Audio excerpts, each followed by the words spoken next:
Seorang wanita ini dihukum cambuk. Eksekusi hukuman cambuk ini berlangsung terbuka di halaman Masjid Agung Al-Munawaroh, Kecamatan Kota Janto, Kabupaten Aceh Besar. Terpidana pria berinisial P sempat merasakan kesakitan hingga algojo menghentikan eksekusi beberapa kali. Petugas medis pun langsung memberikan pertolongan.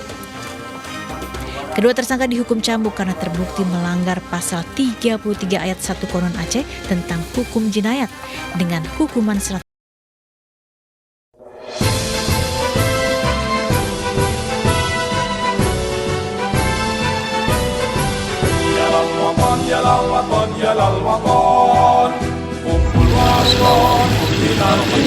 Assalamualaikum warahmatullahi wabarakatuh.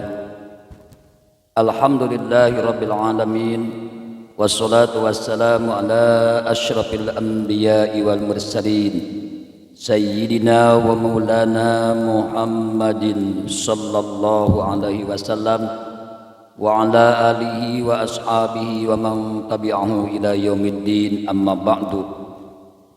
Para sahabat, para pemirsa, para muhibbin yang tetap setia mengikuti, menyimak kajian-kajian keagamaan,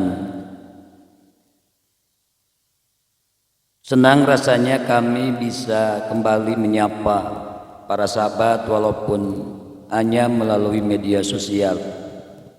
Salam teriring doa kami sampaikan, semoga para sahabat senantiasa berada dalam lindungan Allah Subhanahu wa Ta'ala, dimudahkan dalam segala urusan, dilancarkan dalam mencari rezeki dan diberi keberkahan, disehatkan dan dipanjangkan umur. Para sahabat, dewasa ini fenomena praktik kemaksiatan dan kemungkaran di lingkungan masyarakat terjadi secara terang-terangan.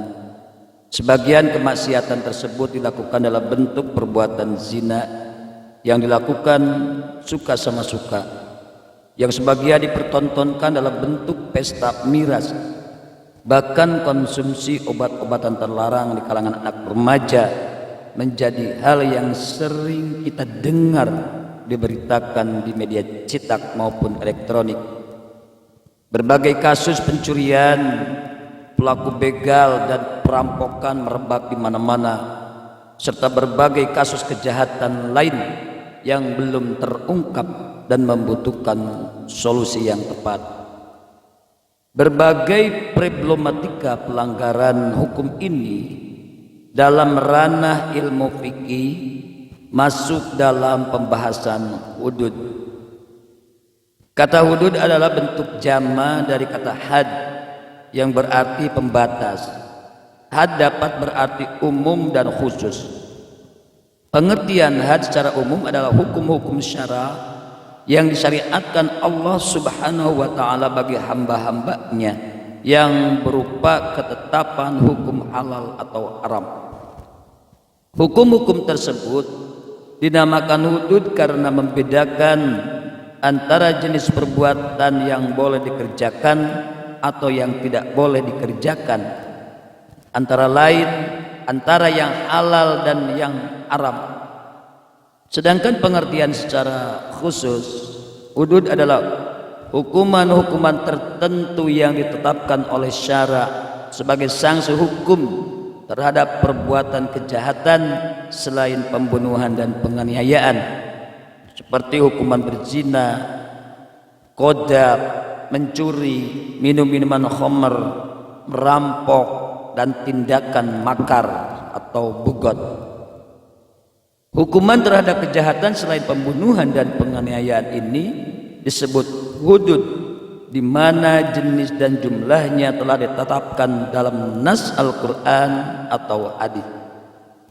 Sedangkan hukum yang tidak ditetapkan dalam dalil nas, melainkan diserahkan pada keputusan pengadilan, dalam hal ini adalah kebijaksanaan hakim, maka ini disebut dengan ta'zir.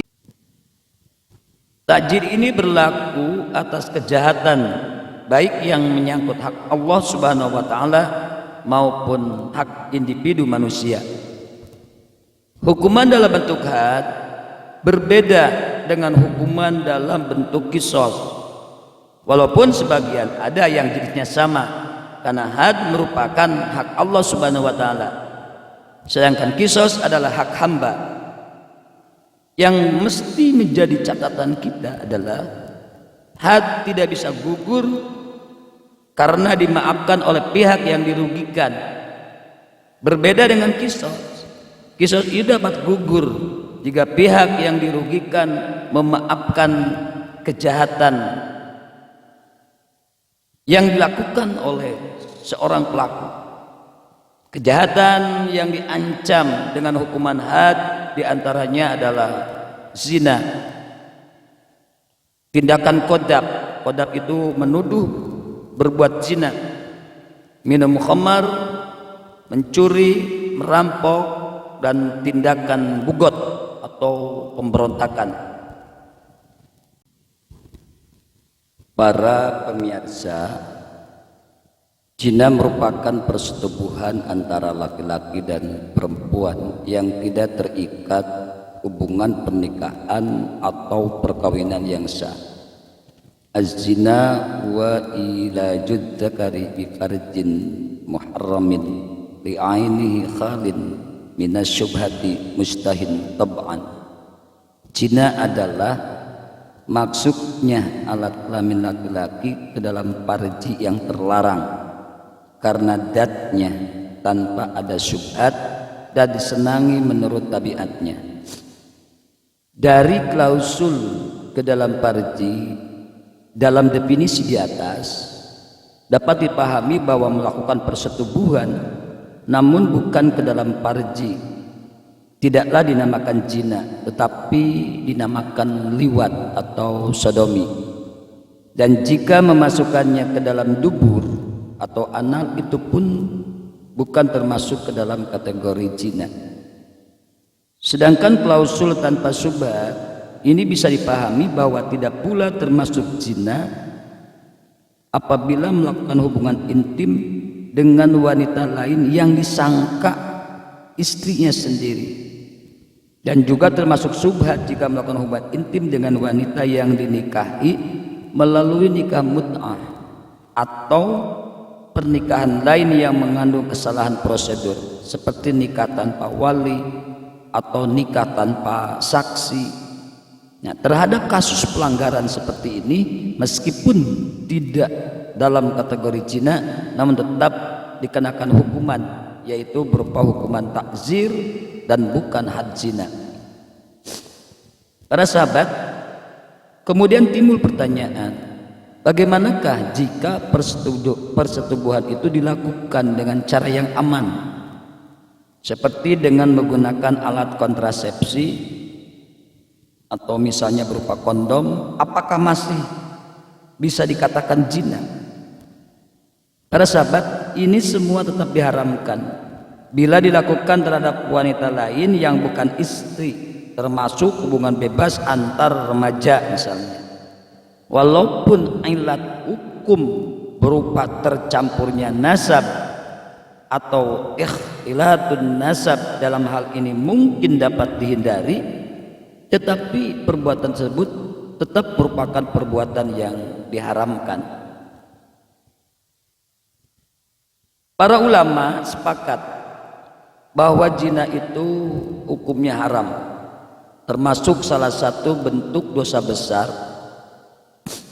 sebagaimana firman Allah Subhanahu wa taala di dalam Al-Qur'an, a'udzubillahi minasyaitonir rajim, bismillahirrahmanirrahim, wala taqrabuz zina innahu kana fahishatan wa sa'a sabila. Dan janganlah kamu mendekati zina, sungguh zina itu adalah perbuatan keji dan jalan yang paling buruk. Hadis Bukhari Muslim menerangkan yang diriwayatkan oleh Abdullah bin Mas'ud radhiyallahu an, ketika ada seorang sahabat bertanya kepada Rasulullah, ya Rasulullah, dosa apakah yang paling besar? Nabi menjawab, engkau menyediakan sekutu bagi Allah Subhanahu wa taala, padahal Dia menciptakan kamu. Kemudian sahabat Abdullah bertanya lagi, kemudian siapa ya Rasul? Nabi menjawab, engkau membunuh anakmu karena khawatir jatuh miskin, sieun teu kaparapan. Kemudian sahabat Abdullah bertanya lagi, kemudian siapa lagi ya Rasul? Beliau menjawab, engkau berzina dengan istri tetanggamu. Hadis riwayat Bukhari Muslim. Para pemirsa, dalam penerapan hukum zina tidak bisa serta-merta diterapkan begitu saja tanpa ada dasar penetapan hukum zina. Penerapan had bagi pelaku zina, baik laki-laki maupun perempuan, dapat dilaksanakan jika tertuduh telah melalui proses pembuktian menurut aturan hukum Islam dan diyakini benar-benar dia telah melakukan perzinahan, bukan berdasarkan asumsi, bukan berdasarkan prediksi, bukan berdasarkan perkiraan-perkiraan, tapi mesti dibuktikan. Rasulullah SAW sangat berhati-hati dalam melaksanakan had zina ini. Karena itu beliau tidak akan melaksanakan had zina sebelum yakin bahwa tertuduh benar-benar berbuat zina. Ini artinya proses untuk penetapan hukum had itu tidaklah sederhana. Berikut ini adalah dasar-dasar yang dapat digunakan untuk menetapkan bahwa seseorang telah benar-benar melakukan perbuatan zina. Yang pertama, adanya 4 orang saksi laki-laki yang adil, yang mana kesaksian mereka itu harus sama dalam hal menerangkan tempat, waktu kejadian, pelaku, dan cara melakukannya. Yang kedua, pengakuan pelaku zina sebagaimana dijelaskan dalam hadis Jabir bin Abdullah, di mana Jabir Abdullah menjelaskan bahwa ada seorang laki-laki dari Bani Aslam datang kepada Rasulullah dan menceritakan bahwa ia telah berzina. Pengakuan ini diucapkan 4 kali. Kemudian Rasulullah menyuruh supaya orang tersebut dirajam dan orang tersebut adalah muhsan. Hadis riwayat Bukhari. Sebagian ulama berpendapat bahwa kehamilan seorang perempuan tanpa suami itu dapat dijadikan sebagai rujukan dalam penetapan perbuatan zina. Sungguh pun demikian, jumhur ulama berpendapat sebaliknya. Kehamilan saja tanpa pengakuan atau kesaksian 4 orang saksi yang adil ini tidak dapat dijadikan dasar penetapan hukum zina. Adapun had zina itu sendiri dapat dijatuhkan terhadap pelaku jika telah terpenuhi syarat-syarat sebagai berikut. Yang pertama, pelaku sudah balik dan berakal. Yang kedua, perbuatan zina itu dilakukan tanpa paksaan. Yang ketiga, pelaku zina mengetahui bahwa konsekuensi dari perbuatan zina itu adalah had. Dan yang keempat, telah diyakini secara syara bahwa pelaku zina benar-benar melakukan perbuatan keji tersebut, yang mana melalui pembuktian-pembuktian yang sudah dijelaskan tadi. Para pemirsa, tindak pidana zina berikut sanksi hukumnya itu terbagi 2 tergantung jenis zina yang dilakukan. Zina sendiri terbagi 2, yaitu zina muhsan dan zina ghair muhsan.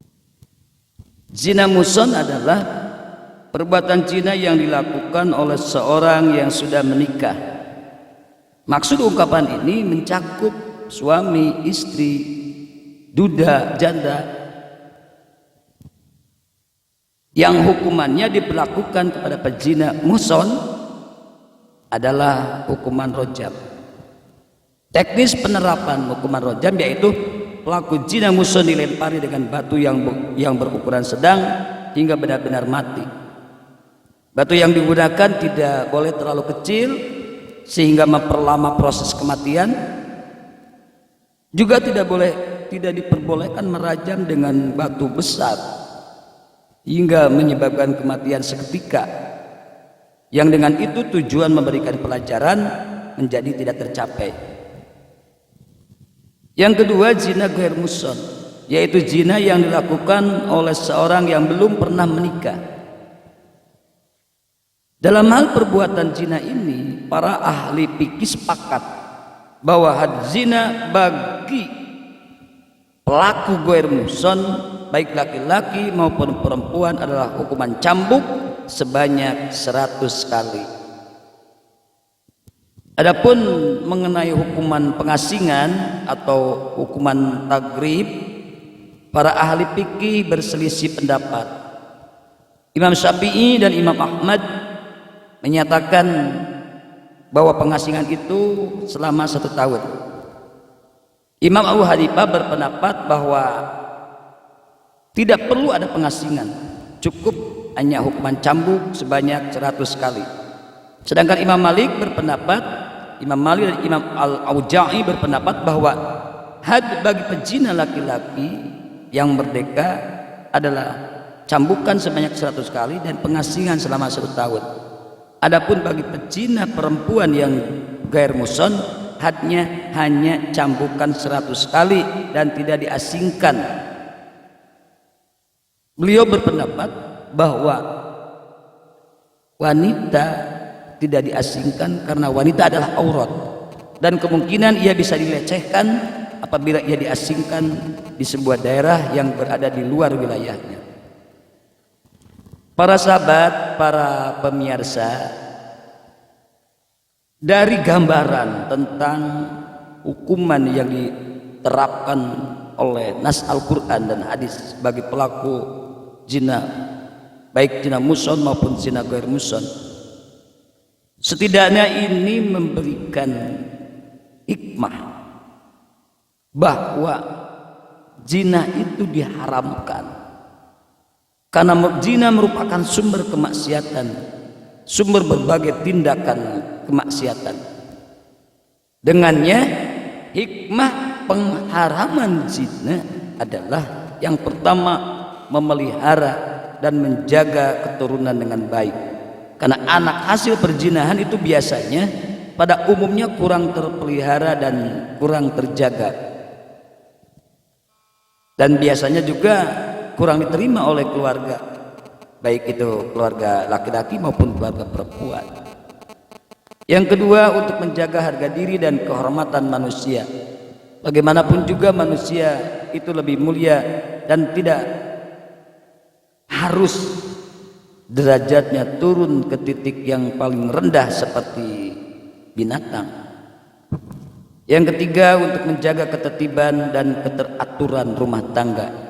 Dan terakhir, zina diharamkan karena di sana mengandung hikmah akan memunculkan rasa kasih sayang terhadap anak yang dilahirkan dari pernikahan yang sah.